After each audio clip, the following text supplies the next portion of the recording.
Sementara itu, kuanggap perlu mengirimkan Epafroditus kepadamu, yaitu saudara, teman sekerja, teman seperjuangan yang kamu utus untuk melayani aku dalam keperluanku. Jadi Epafroditus adalah utusan jemaat Filipi bantu Paulus di dalam penjara, urusan hari-harinya. Ini menunjukkan bahwa jemaat Filipi ini sangat mengasihi Paulus sampai perlu utus orang layani Paulus dalam penjara. Bukan hanya itu, pada waktu mereka mengutus Epafroditus bantu Paulus di dalam penjara, mereka juga tidak lupa titip amplop untuk Paulus melalui Epafroditus. Filipi 4 ayat 18. Kini aku telah menerima semua yang perlu daripadamu. Malahan lebih daripada itu, aku berkelimpahan karena aku telah menerima kirimanmu dari Epafroditus. Suatu persembahan yang harum, suatu korban yang disukai, yang berkenan kepada Allah. Jadi bukan Epafroditus tidak hanya bawa tenaga kosong, tapi juga bawa persembahan jemaat Filipi untuk keperluan Paulus dalam penjara. Sementara Paulus dalam penjara, jemaat Filipi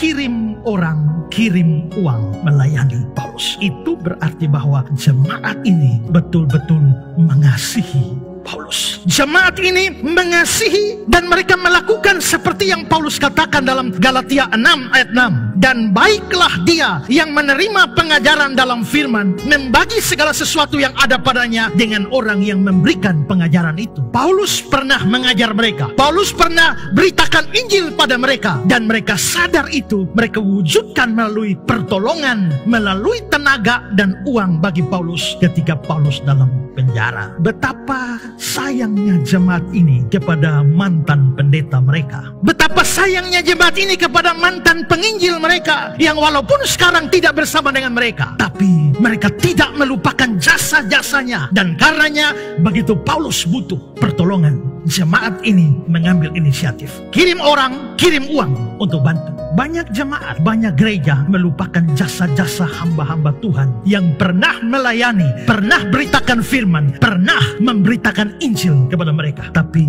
jemaat Filipi tidak begitu. Mereka sayang hamba Tuhan mereka. Kedua, jemaat Filipi bukan hanya mengasihi Paulus, tapi mengasihi Epafroditus yang mereka kirim bantu Paulus. Epafroditus yang dikirim bantu Paulus ternyata sakit di penjara. Pada waktu Epafroditus dikatakan di dalam ayat 26, Epafroditus jadi susah. Kenapa Epafroditus susah? Karena jemaat Filipi mendengar dia sakit. Coba lihat ayat 26. Karena ia sangat rindu kepada kamu sekalian. Epafroditus sangat rindu pada jemaat dan susah juga hatinya. Hatinya Epafroditus susah. Kenapa Epafroditus susah? Sebab kamu mendengar bahwa dia sakit. Apa yang menyebabkan Epafroditus susah? Yang bikin dia susah adalah karena jemaat Filipi dengar bahwa dia sakit. Dia tidak susah karena dia sakit. Dia susah karena jemaatnya mendengar dia sakit. Mengapa kok itu? Jemaat mendengar dia sakit membuat dia susah. Karena dia tahu jemaat ini sangat mengasihi dia. Kalau jemaat sangat mengasihi dia dan jemaat tahu dia sakit, jemaat pasti susah. Bahwa jemaat bisa susah karena tahu Epafroditus sakit, ini menunjukkan bahwa jemaat ini sangat mengasihi Epafroditus. Nanti dalam ayat 28 mengatakan Paulus mengembalikan Epafroditus supaya jemaat kembali bersuka cita.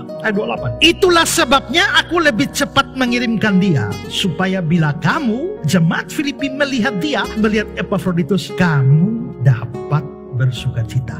Kalau jemaat lihat Epafroditus, mereka bersuka cita. Sebelum melihat dia, dengar kabar dia sakit, jemaatnya berduka cita. Bayangkan, jemaat ini, gereja ini berduka cita karena ada salah satu di antara mereka yang sakit. Bagaimana dengan kita? Kita kalau dengar satu sakit, ada rasa susah atau tidak? Ada rasa sedih atau tidak? Biasa. Kalau kita berpikir begitu, mungkin ada yang salah dengan kita. Jemaat ini betul-betul hidup dalam kasih, mengasihi hamba Tuhannya, mengasihi di antara mereka.